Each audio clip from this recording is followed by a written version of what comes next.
지난 시간 이사야 9장 8절에서 12절 말씀을 통해 살펴본 것은 하나님께서 하나님의 말씀으로 심판에 관한 것들을 말씀하지만 왜 북이스라엘 백성들이 하나님의 말씀을 듣지 않는가, 관심을 두지 않는가라는 것을 살펴보았습니다. 그것은 그들의 교만함과 완악함이었다는 것을 성경을 통해서 우리가 볼 수 있었습니다.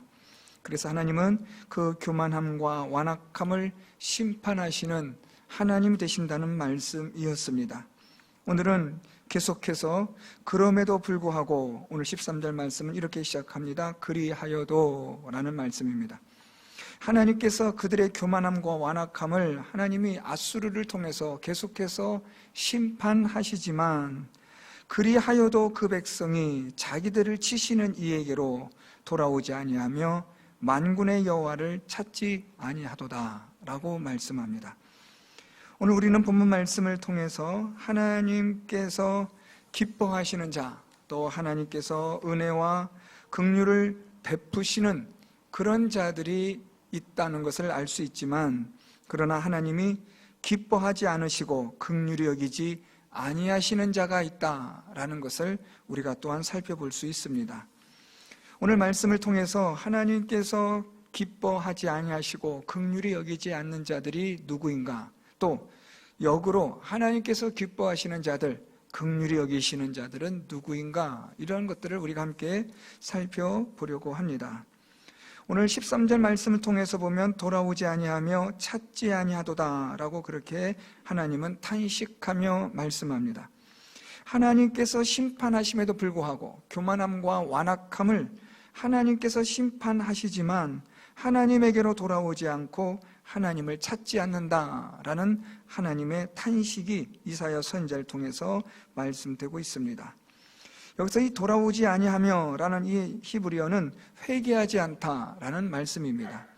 그들의 교만함과 완악함으로 하나님에게 불순종한 것을 회개하지 않는다, 죄로부터 잘못된 길에서 돌이키지 않는다, 하나님을 불신하며 여전히 불순종하는 삶을 산다, 이런 의미가 돌아오지 않는다라는 말씀입니다.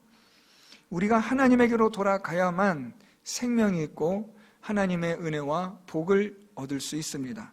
하나님에게로 돌아가지 않으면 우리는 하나님의 심판을 받을 수밖에 없는 것입니다. 오늘 하나님은 이 북이스라엘 백성들이 하나님에게로 돌아오지 않는다라고 안타깝게 하나님은 말씀합니다. 그러면서 또 하나님 말씀하시기를 만군의 여호와를 찾지 아니하도다라고 말씀합니다. 이 찾지 않는다라는 말은 하나님에게 도움을 구하지 않는다, 하나님을 의지하지 않는다라는 말씀입니다. 북이스라엘은 하나님의 심판을 받았지만 그들은 오히려 무슨 말을 하냐면 우리는 다듬은 돌로 쌓고 백향목으로 대신할 것이라. 하나님이 심판하셨는데 그 하나님의 심판에 대항하여 하나님을 찾지 않고 구하지 않고 의지하지 않는다라는 것을 말씀하고 있습니다. 교만하고 완악함은 우리에게 어떤 결과를 나타나게 하냐면 하나님을 찾지 않게 하는 겁니다. 돌아오지 않을 뿐만 아니라 회개하지 않을 뿐만 아니라 하나님을 찾지 않습니다. 하나님에게 구하지 않습니다. 하나님을 의지하지 않는 겁니다. 어려운 일을 만나고 힘든 일을 만나면 당연히 하나님을 믿는 백성들은 하나님을 찾아야 하고 하나님을 의지해야 하고 하나님께 부르짖어야 합니다. 그런데 교만하고 완악한 마음은 하나님을 찾지 않게 하고 있습니다. 마음이 교만하니까, 마음이 완악해져 버리니까 하나님을 찾지 않는 겁니다. 어려운 일이 있고 힘든 일이 있어도 이거 뭐 어떻게 되겠지라는 세상의 방법과 수단을 동원해서 할 뿐이지 하나님에게 엎드리거나 기도하려 하거나 하나님 앞에 나아가지 않는다는 겁니다. 오늘 하나님께서 말씀하신 돌아오지 아니하고 찾지 않는다라는 것은 이 당시에 북이스라엘만을 두고 하신 말씀이 아니라 오늘 이 시대에도 여전히 적용되는 말씀입니다. 우리가 하나님 앞에 교만하고 완악해지면 하나님에게로 돌아가지 않습니다. 여전히 악을 행하고 죄악된 길에서 돌이키지 않는 삶을 살아가는 겁니다. 하나님 앞에서 교만하고 완악해지니까 어려운 일을 만나도 하나님 앞에 엎드리지 않고 기도하지 않습니다. 한번 여러분 우리 자신들을 한번 돌이켜 보시면 좋을 것 같습니다. 어렵고 힘들 때 나는 어떻게 하는가?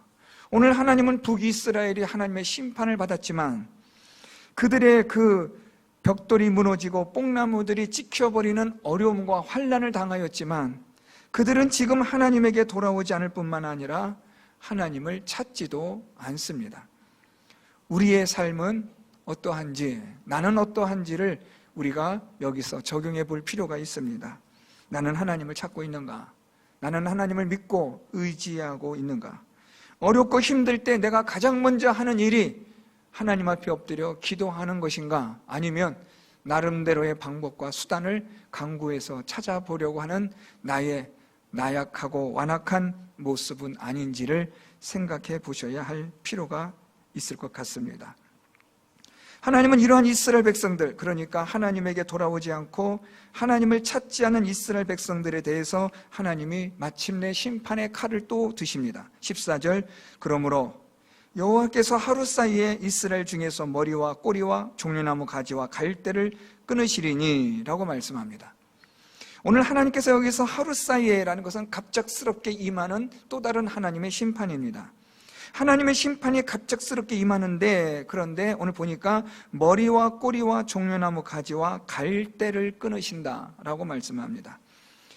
14절 말씀을 우리가 요약해 보면 하나님께서는 하루 사이에 끊어버리시겠다라고 말씀하는데, 이 끊다라는 히브리어는 멸절시키다, 완전히 뿌리를 뽑아내다라는 뜻입니다.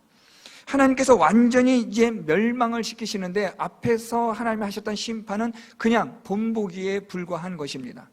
그런데 그래도 하나님에게로 돌아오지 않고 하나님을 찾지 않으므로 이제는 완전히 하나님께서 끊어버리겠다라고 말씀하시는 겁니다. 그 뿌리조차 이제는 하나님께서 잘라내버리겠다라는 말씀입니다. 그런데 이 하나님의 이 끊으심에 대하여 오늘 머리와 꼬리, 종려나무 가지와 갈대를 끊으실 것이라고 말씀합니다.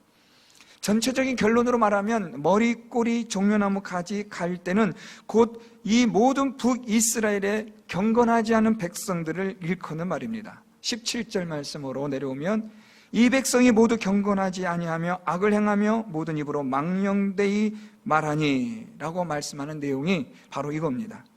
그래서 하나님께서는 하루 사이에 이스라엘 중에서 머리와 꼬리와 종려나무 가지와 갈대를 끊으실 것이라고 말씀합니다. 머리와 꼬리에 대해서 특별히 15절은 여기서 우리에게 그것을 설명해 주고 있습니다. 머리와 꼬리는 상징적인 비유적인 표현인데 15절에 보니까 그 머리는 곧 장로와 존귀한 자요, 그 꼬리는 곧 거짓말을 가르치는 선지자라. 자, 여러분, 오늘 여기서 우리는 15절 말씀을 주목할 필요가 있습니다. 머리는 장로와 존귀한 자, 즉 다시 말하면 이들은 백성의 지도자요 귀족이며 왕족들입니다.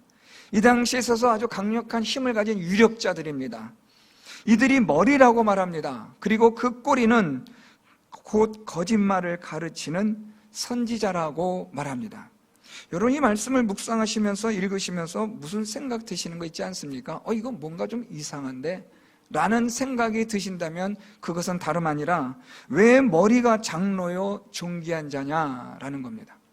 왜 꼬리가 선지자냐라는 겁니다. 하나님께서 말씀하시는 왕정국가는 머리가 선지자여야 합니다. 우리가 이미 이 왕정국가를 통해서 사무엘서는 아주 자세하게 잘 보여주고 있습니다. 다윗이 비록 왕이었지만 하나님은 그 왕을 다스림에 있어서 하나님의 선지자를 사용하십니다. 그렇기 때문에 선지자를 통해서 왕은 하나님의 말씀을 경청해야만 했습니다. 대표적인 사람이 사무엘이고 나단 선지자입니다. 다윗이 하나님 앞에 범죄하였을 때는 하나님은 나단 선지자를 통해서 다윗 왕을 책망하십니다. 다윗은 나단 선지자의 말을 듣고 하나님 앞에서 그는 회개하게 됩니다. 그렇기 때문에 선지자는 꼬리가 아닙니다. 선지자는 머리여야 합니다. 그런데 오늘 말씀해 보니까 머리가 장로와 존귀한 자가 되고 꼬리는 선지자가 되었다라고 말씀합니다. 여기서 중요한 것이 왜 선지자가 꼬리가 되었느냐라는 겁니다. 여러분, 꼬리는 무엇이 가는 대로 갑니까? 머리가 가는 대로 가는 게 꼬리입니다. 꼬리는 절대로 주도적인 역할을 할 수 없습니다. 머리가 이끄는 대로 그저 따라가는 겁니다. 꼬리는 그냥 흔들리는 겁니다. 좋으면 좋은 대로, 싫으면 싫은 대로 흔들리는 겁니다. 동물학자들에 의하면 이런 짐승들에게 꼬리를 통해서 그 짐승의 그 생각하는 것을 이해할 수 있다고 합니다. 꼬리를 흔든다거나 세운다거나 내린다거나 하는 것을 통해서 이 동물들이 무언가의 의사를 전달한다고 합니다. 이 꼬리는 그러니까 한마디로 얘기하면 그 동물들의 그 모든 것들의 의사 표현에 불과한 거지 의사를 결정하는 것은 아니라는 말이죠.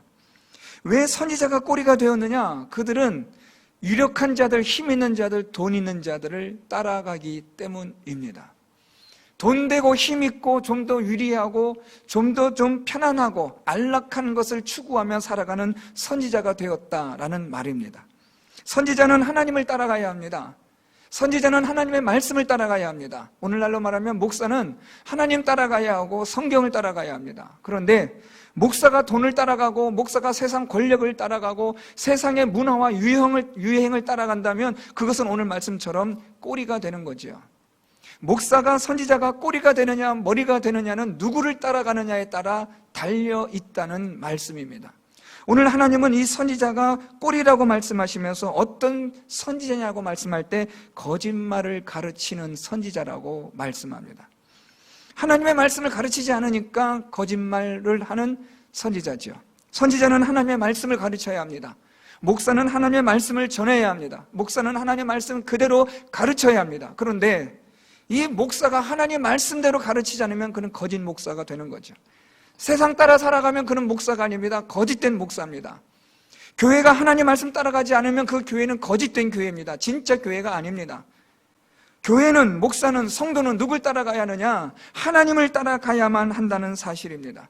저와 여러분, 우리 교회 공동체는 여러분은 하나님을 따라가는 사람이 되시는 머리가 되는 여러분들 될 수 있기를 바랍니다. 꼬리가 되면 안 됩니다. 세상 따라 살아가면 안 됩니다. 돈 준다고 이리저리 흔드는 대로 흔들려져서는 안 된다는 말입니다. 요즘 이렇게 목사님들 보면 돈 따라가는 분들이 꽤 있습니다. 뭐 좋은 것 준다고 따라가는 분들 많습니다. 교회가 부흥만 된다면 뭐 강단에 무엇을 세우든 뭔 상관이냐라는 그런 생각하는 분들이 참 많습니다. 어렵고 힘들어도 하나님 따라 말씀 따라 가야만 하는 목사들이 많이 있어져야 하는데 좀 그렇지 않은 현실이 매우 안타깝습니다. 저희 교회도 지금 우리 부교육자를 구하고 있는데 묻는 조건들이 참 많습니다. 어떤 분은 대놓고 사례비가 얼마냐고 묻는 분도 있고, 교회 주변에 괜찮은 학교가 있느냐, 학생 수는 몇 명이냐, 아파트는 몇 평이냐도 묻는 목사님도 있습니다. 저는 딱 통화하다가 그런 말 딱 들으면 밥맛이 떨어집니다. 에이, 됐다 싶습니다.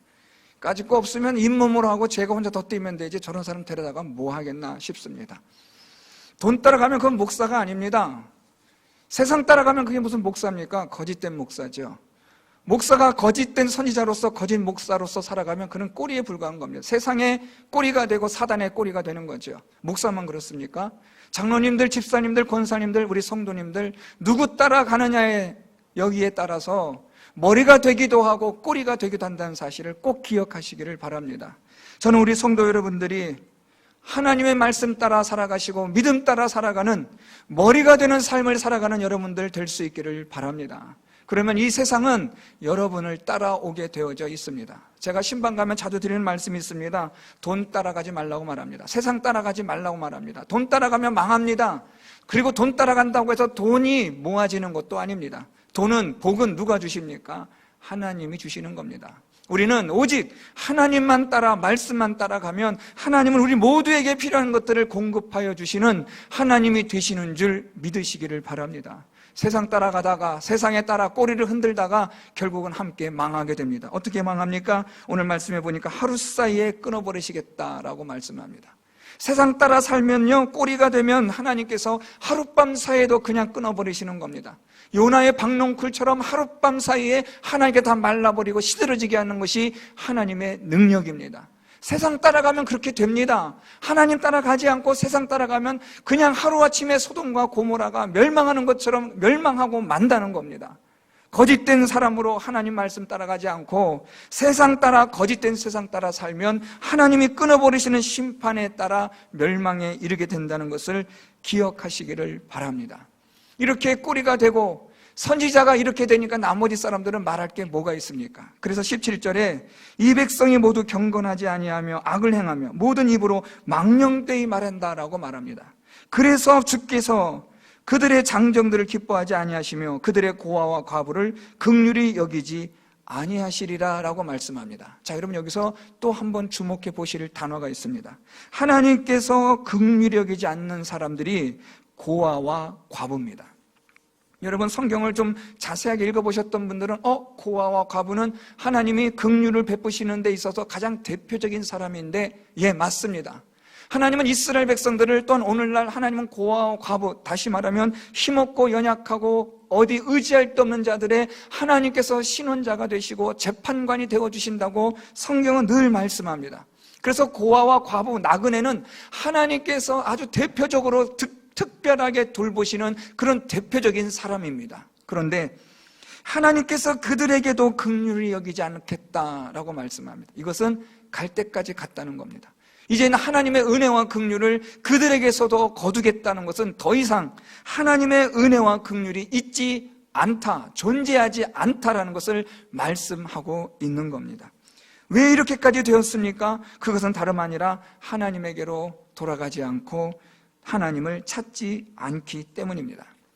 긍휼히 여기지 않으실 뿐만 아니라 오늘 17절 상반절에 보면 그러므로 주께서 그들의 장정들을 기뻐하지 아니하신다라고 말씀합니다. 하나님께서 기뻐하는 대상이 있습니다. 그것은 바로 하나님께로 돌아가고 하나님을 찾는 자, 믿는 자, 의지하는 자는 하나님이 기뻐하시는 자들입니다. 그런데 하나님을 찾지 않고 하나님을 의지하지 않는 그들을 하나님께서는 더 이상 하나님의 기쁨의 대상이 아니라고 말씀하시는 겁니다. 오늘 말씀을 통해서 우리는 하나님 앞에 하나님의 기쁨의 대상이 되는가, 하나님의 그 은혜와 긍휼히 여기심을 받는 자가 되는가를 우리가 생각해야 합니다. 어떻게 하면 우리가 하나님의 기쁨의 대상이 될 수 있을까? 어떻게 하면 우리가 하나님께서 긍휼히 여기시는 자가 될 수 있을까? 그것은 곧 오늘 말씀처럼 하나님께로 돌아가고 하나님을 찾는 자가 되면 그럴 수 있습니다.